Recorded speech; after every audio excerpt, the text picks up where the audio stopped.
we're going to start off with the AFC West, talking about which teams. We got the Broncos, Raiders, Chiefs, and Chargers. We're going to talk about which of these teams you should target for your fantasy picks. Um, what team do you guys feel like you want to start with first? Let's go Denver. Okay. Here we go, Denver. Denver Broncos. Big splash this summer, picking up Russell Wilson. Um, Congrats to Broncos fans. You guys finally got a quarterback that can throw it more than 20 yards down the field. Sorry, Seahawks fans, you got Drew Lock. Um, the Broncos quarterbacks have been garbage ever since Peyton Manning left. They had that year where they made it to the Super Bowl, and it's been pretty much crap from then on out. But we're going to go ahead and look into. Let's find the Broncos depth chart here. Obviously, just mentioned Russell Wilson. Javonte Williams starting running back with Melvin Gordon as a backup. That's intriguing to me for many various reasons. Courtland Sutton, probably the number one wide receiver, hands down. But he's been hurt. He gets hurt all the time. He's an injury-prone receiver. Do you want to draft him? Maybe, maybe not. Jerry Jeudy, big name, little production so far. KJ Hamler, and then I'm not even going to try to pronounce that tight end's name. Albert O. Albert O. We'll call him Albert O. Coop, can you say that name? Nope. You ain't even going to try? Nope. He's Albert O. Okwuegbunam. There you go. Close enough. All right.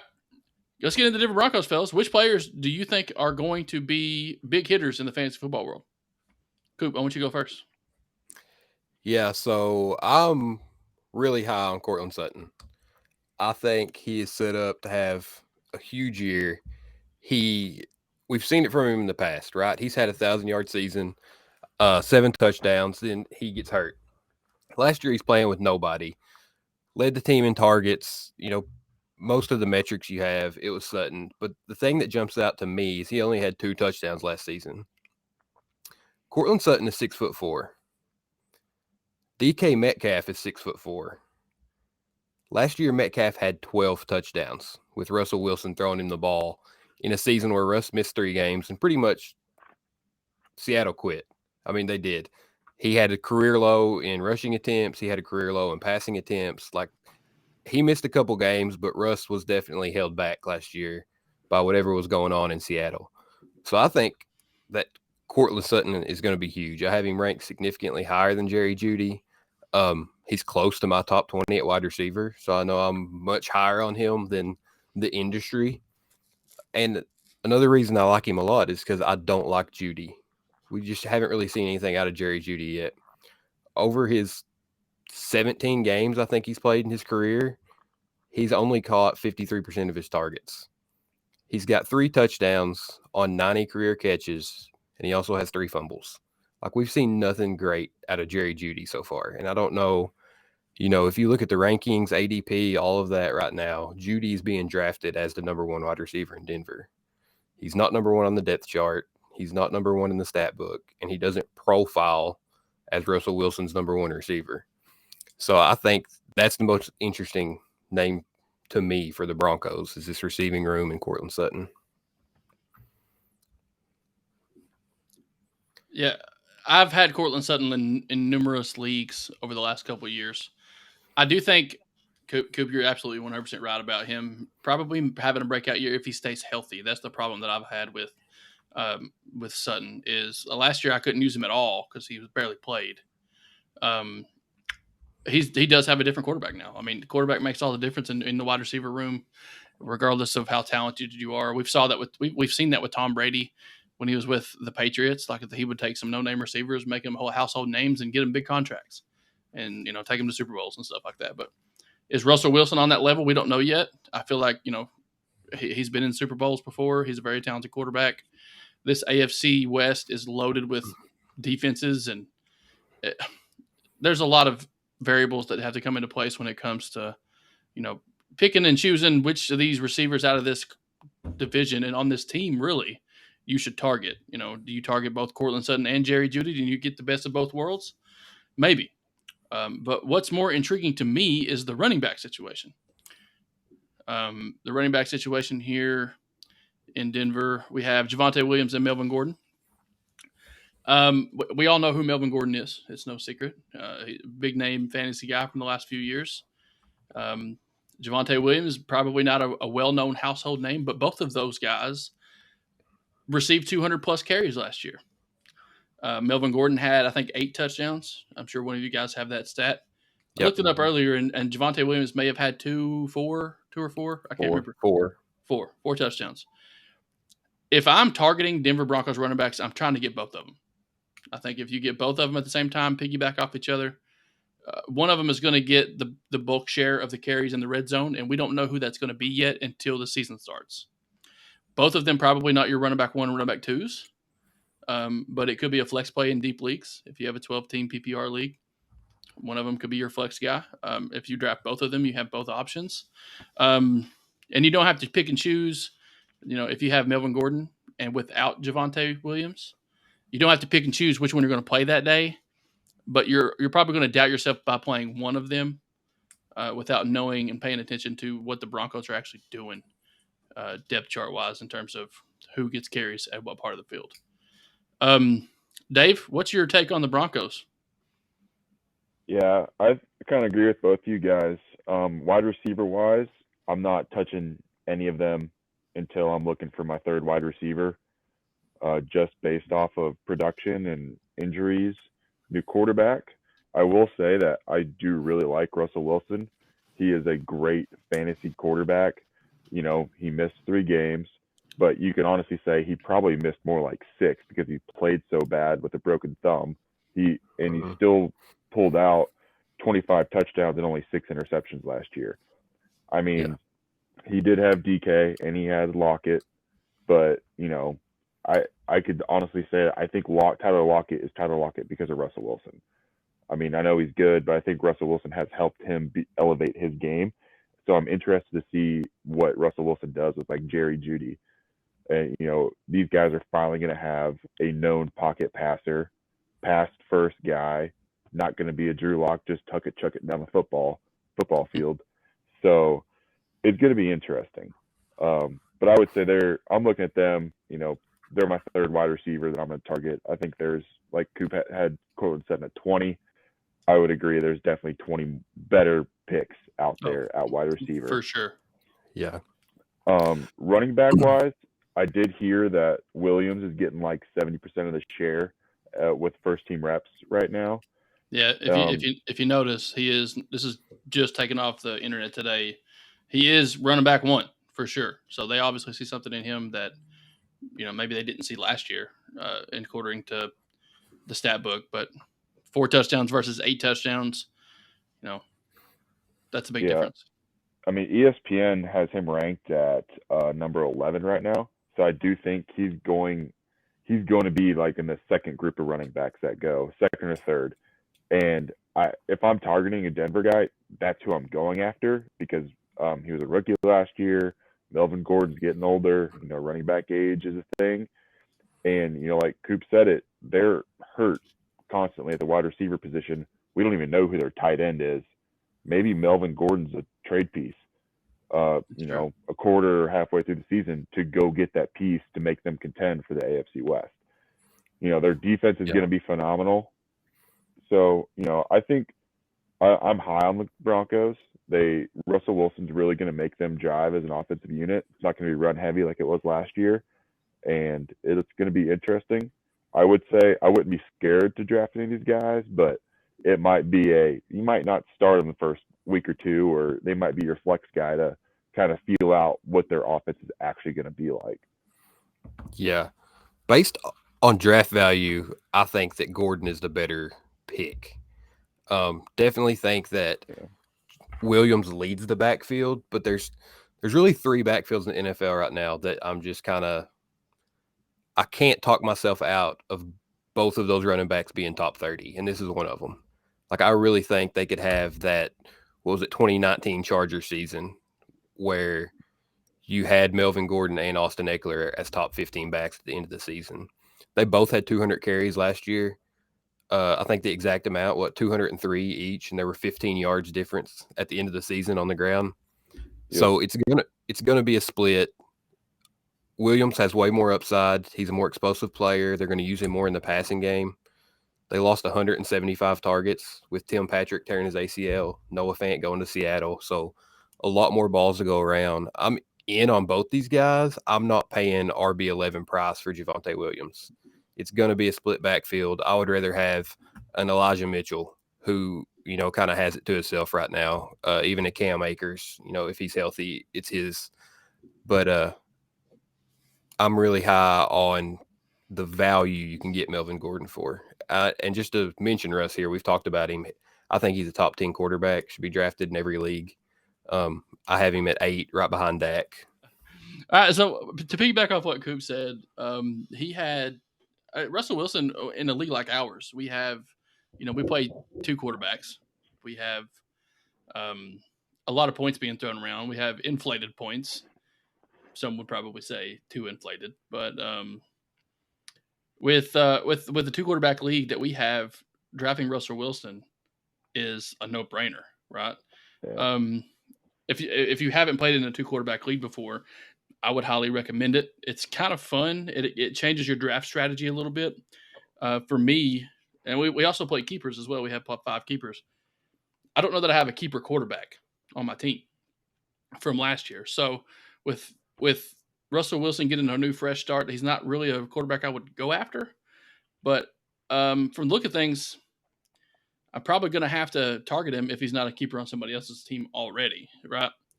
All right, Las Vegas Raiders. They're a pretty intriguing team. New head coach and Josh McDaniels, long time offensive coordinator with the Patriots and Bill Belichick. With Derek Carr as a quarterback, very solid. I would say middle of the pack type quarterback. But the big splash, and you'll see scrolling across the bottom here at number 4, Devontae Adams. Big name in the fantasy football or world, honestly. Probably going to be a first-round draft pick for someone in your league, if I had to guess. Devontae Adams, we all know him from Green Bay, longtime Packer. Heavy workload type guy.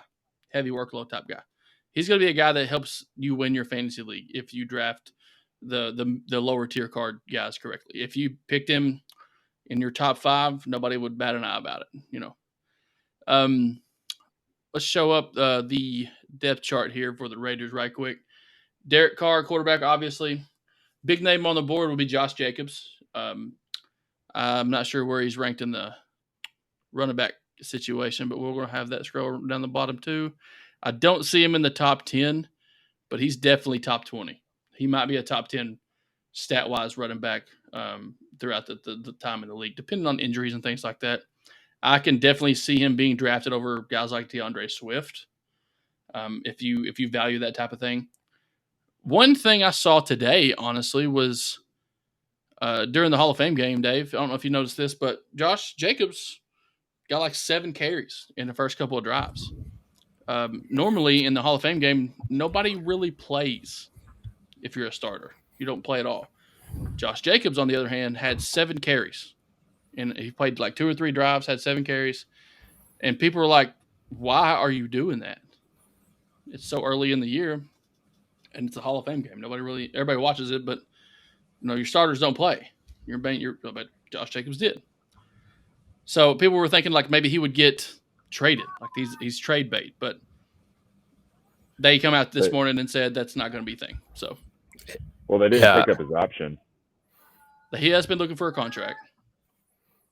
He's gone. Don't draft Josh Jacobs. Really?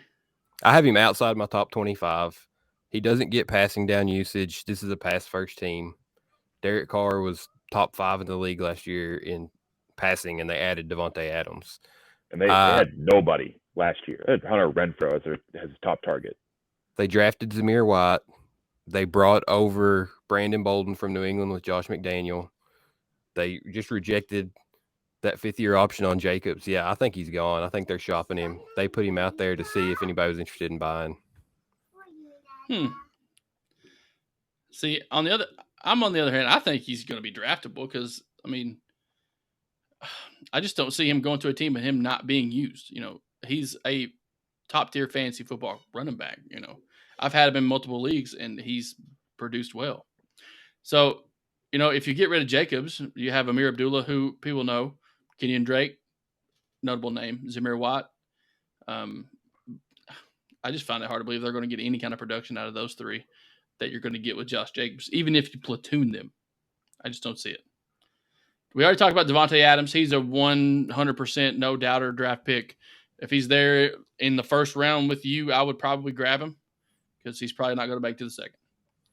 Hunter Renfrow, that's a name that's kind of enticing, to say the least. I think he's a guy that you could definitely pick in your mid to late rounds. He's going to get catches. He's going to get targets. I don't know if any of you guys have the targets numbers pulled up. I'm sure Dave or Coop has them. I don't have targets. I know he had 103 catches last year. That's a lot of catches. Yeah, and he had like the highest catch rate. Like he only had maybe 130 targets, caught 103 balls. Like he catches most of what's thrown his way. This receiver room lost a lot. They weren't big names, but Henry Ruggs, is in the situation he's in. He's out of football. He's not coming back. Brian Edwards is gone. Demarcus Robinson's gone. Robinson's still there, but they lost a third receiver. 160 targets left. So Renfrow could 100% duplicate what he did last year. Waller, same story, and Adams can come in and pick up 150 targets. Like that's not unreasonable. And I think one of the knocks on Carr is he doesn't throw touchdowns. I mentioned it a minute ago. He was top 5 in attempts and passing yards last season. He had the highest completion percentage of any quarterback in the top 5, and he was the only one under 30 touchdowns, and he threw 23. Like he's going to score more. Those touchdowns are coming up. Yeah, you want to hear a crazy stat? Tell me which one's Patrick Mahomes and which one's Derek Carr. I love this game. 4,800 yards passing, 37 touchdowns, 13 interceptions. 4,800 yards throwing, 23 touchdowns, 14 interceptions. Yeah. Carr's B. I gave it away with the touchdowns. But... Yeah, you did. But it's like Derek Carr was right there with him. Minus 14 of those passes didn't go for touchdowns. Yeah. And he got the number 1 touchdown wide receiver in the game. I mean, Adams had 11 touchdowns last year. I mean, hell, you put that, you just add that to Carr's total last year. He's top 5, top 3. Are we on the verge? Now, this might be a hot take. I don't know if y'all think I'm crazy or not, but are we on the verge of maybe the Raiders pushing forth an MVP caliber type quarterback with the wide receiver they got? No. You don't think so? Yeah, I think he can put the numbers up for it. I think that it's he could be in the conversation for sure. But another look at the depth chart here. One other big name, Keelan Cole. I don't think he's been an up and down. He is a Kentucky Wesleyan guy. I guess more people want to know. Went to college at Kentucky Wesleyan. Played a lot. Played a few years at Jacksonville. He's a solid third wide receiver for the Las Vegas Raiders, but probably not going to be a solid addition to your fantasy lineup. When it comes to tight ends, Darren Waller is the man. He's the guy. Let's see where he's ranked here.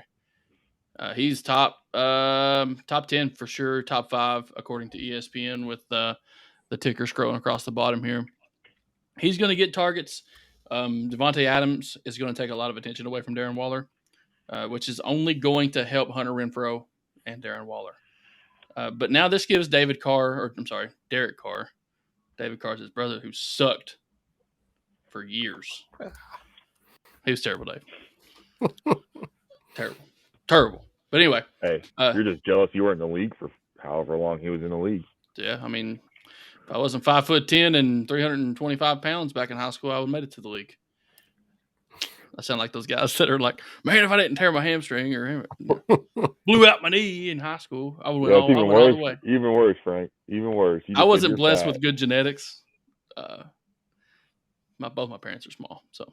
But I mean, it is what it is. I'm not mad at him. It's okay. I'm not mad at him. But Darren Waller, definitely a guy that's probably going to be 1, 2, 3 round, third round at the latest draft pick. He's going to be a guy you're going to want to pick up as a tight end. If you're looking for tight ends, I would say it falls off fairly steadily after Darren Waller. It goes Travis Kelce, Mark Andrews, Kyle Pitts. Kyle Pitts, I'm still waiting on something great to happen. George Kittle, I think he's got the 49ers are in shambles right now, honestly. But with George Kittle, after that, Darren Waller, I would probably jump Darren Waller in front of those two, in my opinion, if I was ranking them. But I'm not. That's why I don't get paid money to do that. Oh, so any thoughts on any of the rest of these guys? Anybody going to draft Jacob Johnson at fullback? No, I'm out on fullbacks. I don't see any value there. Maybe if you're playing daily and you're hoping for a fullback dive in the end zone, could be a sneaky play. But outside of that, if you draft fullback, it's got to be Juszczyk. Yeah, he's probably the only one that I would even think about drafting. But any other thoughts on the Raiders, fellas? Just touching on that running back situation again. This is one, like, there's opportunity there. We think this is going to be a good offense. You do have to question Josh McDaniels coming over. Like, New England has been the most unpredictable backfield for a decade. Yeah, and I didn't think about that at all. It looks like he's doing the same thing. He brought in 2 free agents. He drafted a running back, and then there's rumors of Jacobs being traded. So I don't know if there's many teams out there right now where he would have more value. Like maybe Atlanta, maybe Houston. They really have some major running back questions, but he's not been that efficient. So I would really try to avoid Josh Jacobs right now in drafts. I wouldn't take him, like I said, inside the top 25 at running back. So if you say that, it's obviously inevitable that in a couple of weeks when we have our draft, I'm going to draft him in like the 4th round. And we will all be happy you did. Yeah, if for some reason every time we draft, when I make a pick, people laugh at me. Is that bad? No, you keep doing you, Frank. What a good time. All right, we've got 2 teams left. Who wants to pick which team goes next? We have the Chiefs and the Chargers. Both very good teams. Both probably would put them in the conversation for Super Bowl caliber rosters. I would say all 4 teams you could throw this Super Bowl caliber. All 4 teams have, well, I don't know if to say the Chiefs has a great defense, but the Broncos, the Raiders, and now the Chargers all have top 10 defenses in the league with explosive offenses. If things break right, we could see any one of them there. I agree. Well, nobody was really thinking about the Bengals being there. I guess you're right. So let's roll with Kansas City. What y'all say? Kansas City Chiefs. We'll get into things here. Let's change our color scheme up a tad. How about that? We'll throw the Chiefs depth chart up here. Obviously, this roster is littered, absolutely filthy with fantasy picks. Patrick Mahomes obviously up there. Clyde Edwards-Helaire, big time name. Juju, who has kind of had some off years, but I feel like this is a great situation for him to revive his career. He spent a lot of times injured in the media for not so good reasons. Mecole Hardman, I feel like he's going to take that Tyreek Hill role. Marquez Valdez-Scantling coming over from Green Bay. Not the biggest name in the book, but he is going to get targets. He's a good wide receiver. He did some things, and we haven't really looked in this second tier category before. But Josh Gordon, that's an intriguing name there too as well.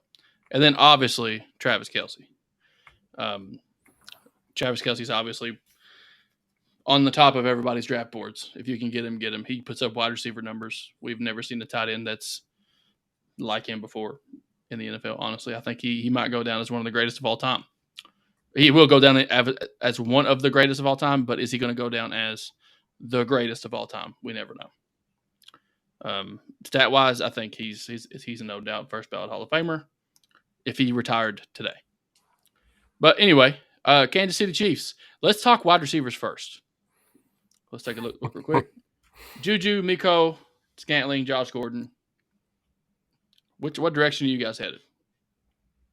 There is a league winner in this wide receiver room, I believe but there I is too. do not know who it is. That's It could be Sky Moore. It could be Juju. It could be Valdez Scantling.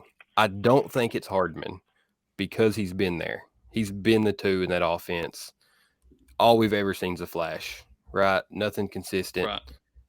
But they lost over 300 targets.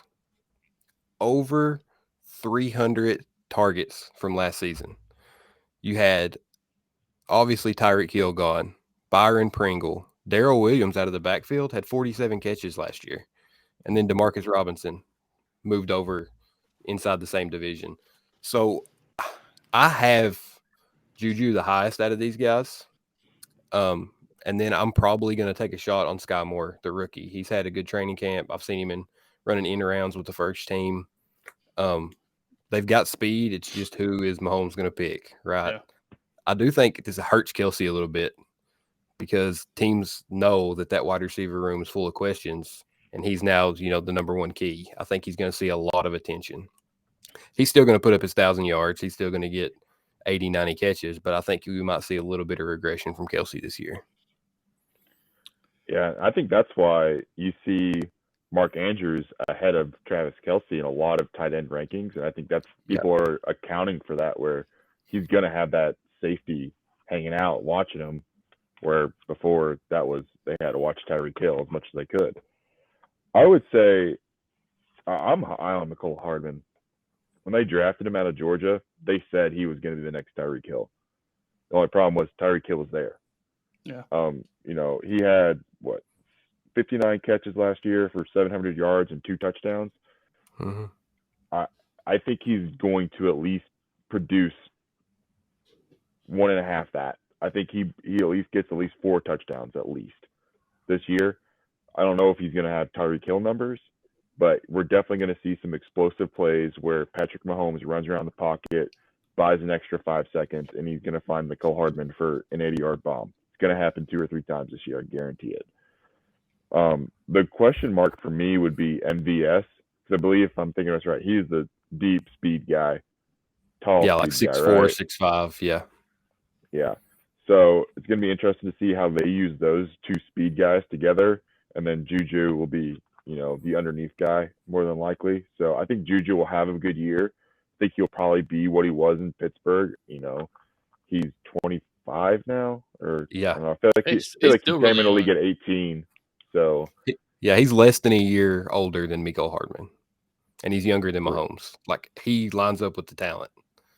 Yeah, him and Jackson Mahomes are going to do all their TikToks before the game, so he'll be nice and stretched out. So I think Juju's in for a revival of his career.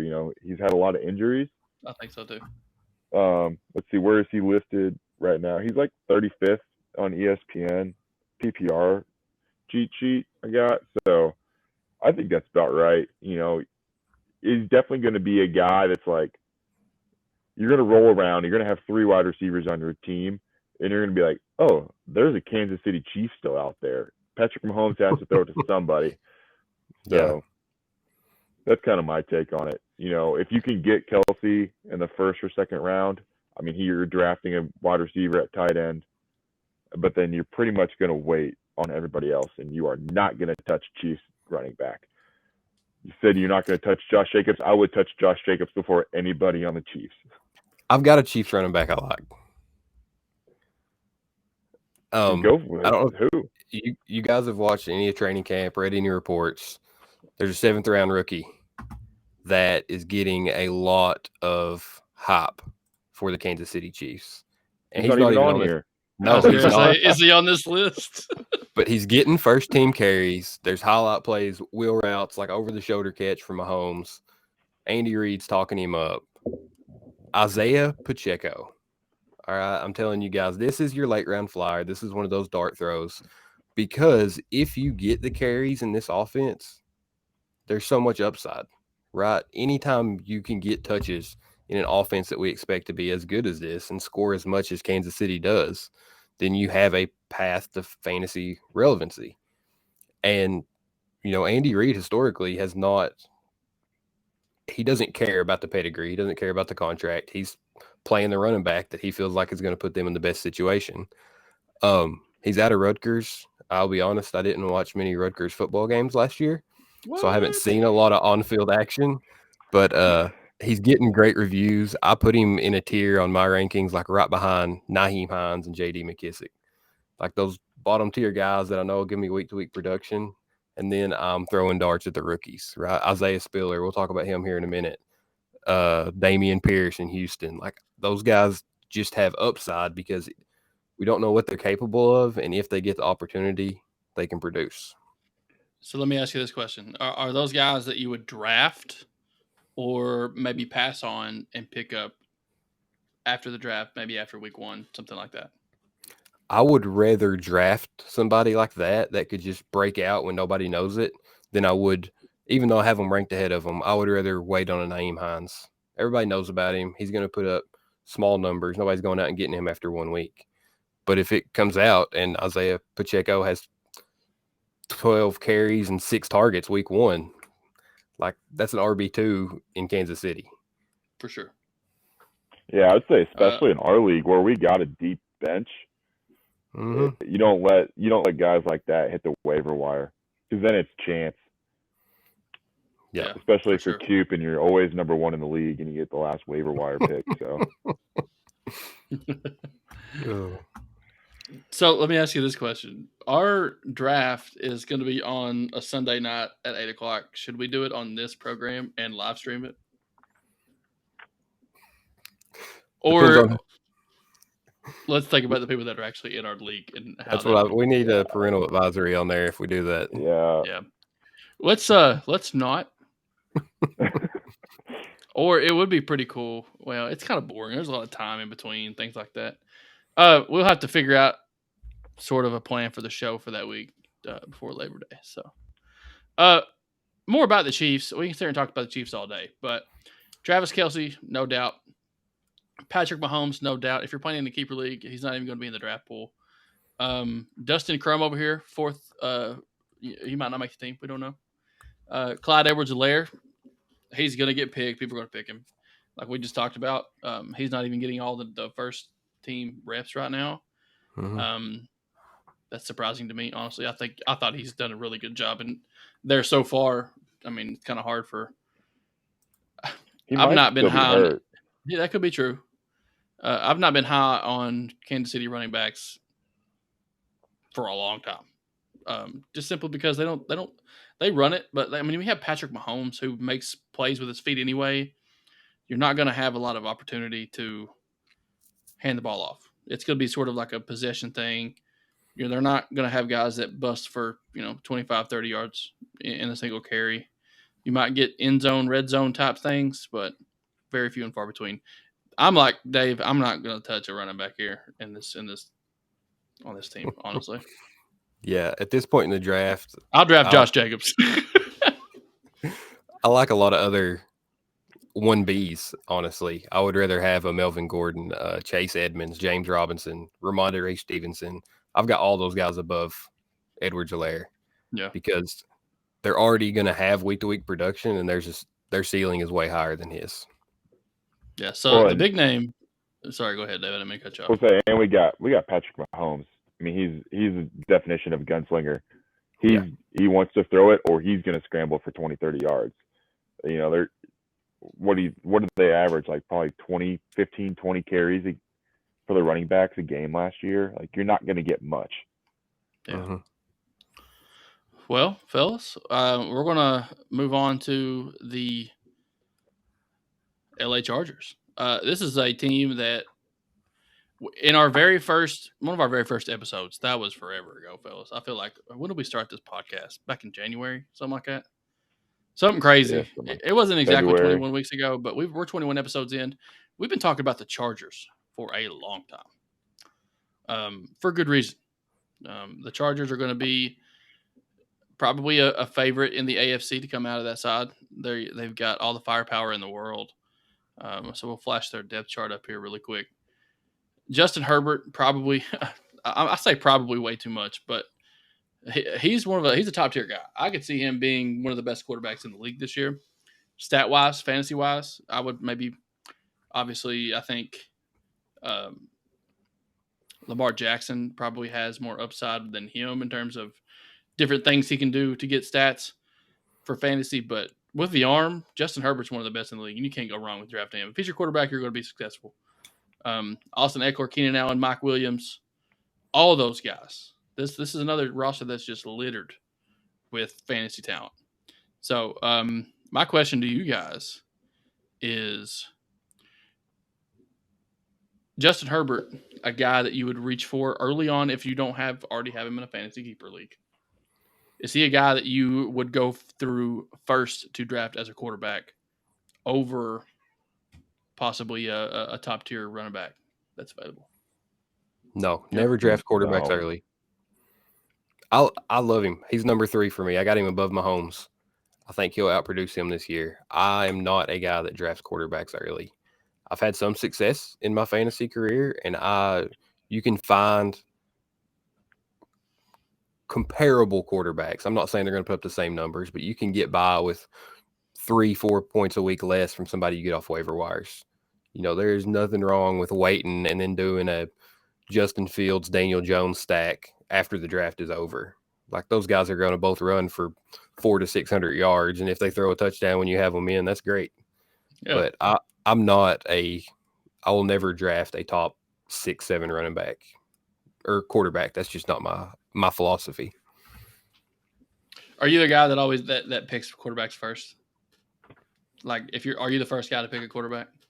No, I'm the last.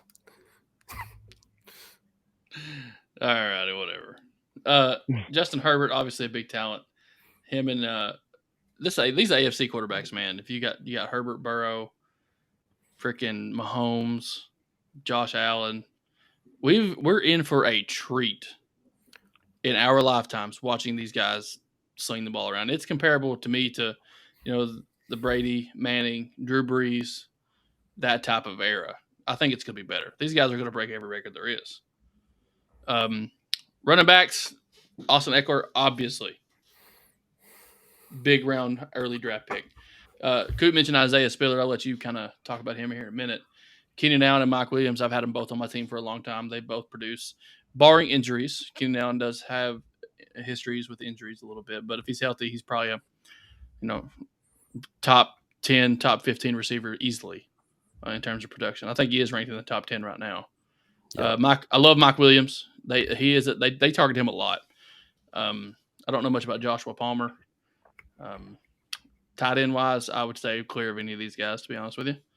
But Coop, talk about Spiller for a minute. What do you like about him?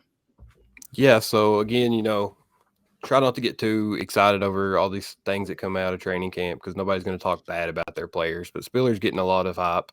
He's sharing reps with Eckler, and I think the big thing is that Eckler hit 200 carries for the first time in his career last season. That's not the guy he normally is. He also scored 20 touchdowns. That's not the guy he normally is. I think he only had one season of double digits before last year. He also has said publicly that he doesn't want 200 carries. He wants to protect his body. He's ready for load management. He doesn't want to be the workhorse back. And this seems like a very cohesive team in a league of dysfunction. And I think they'll respect that. They're going to try to extend his longevity. I think you're going to see Spiller get maybe 10 carries and a couple targets a game. He's going to get the goal line work. I think he can be relevant. And if something happens to Eckler, he's an RB1 because of the offense he's playing in. He's a big back, 6'1", 220. So I think that he is definitely a late round running back that I'm looking at. I think there's a ton of upside with him, and he could kind of be a 1B from the beginning of the season. That's pretty interesting. Yeah. The thought I have when it comes to the Chargers is, looking back at their games last year, the common theme was that their defense sucked.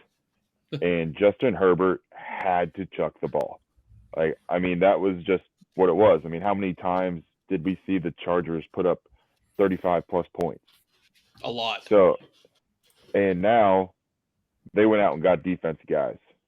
They got Khalil Mack, right? Yep.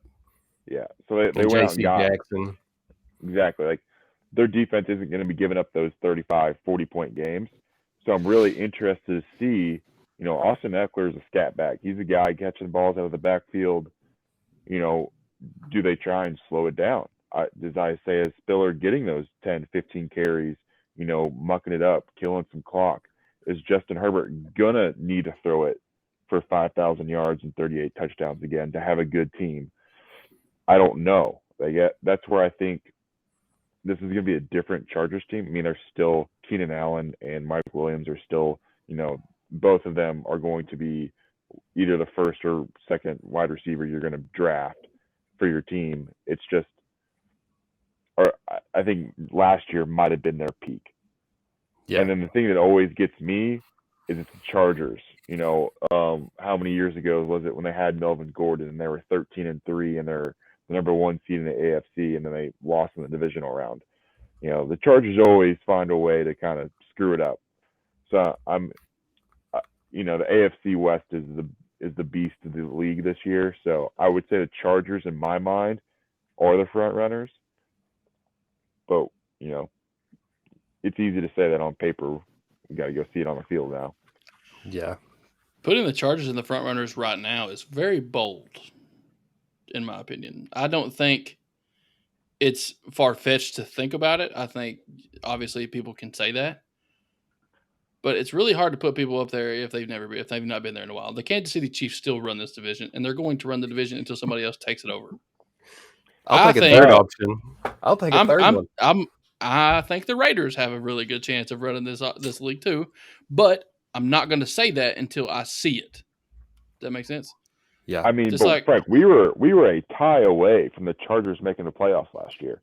God, can you imagine if that happened? But I remember us texting and talking about that while it was happening. Just like, dude, just kneel it. What a good time that was. That was prime time. That was probably one of the most exciting football games I've watched.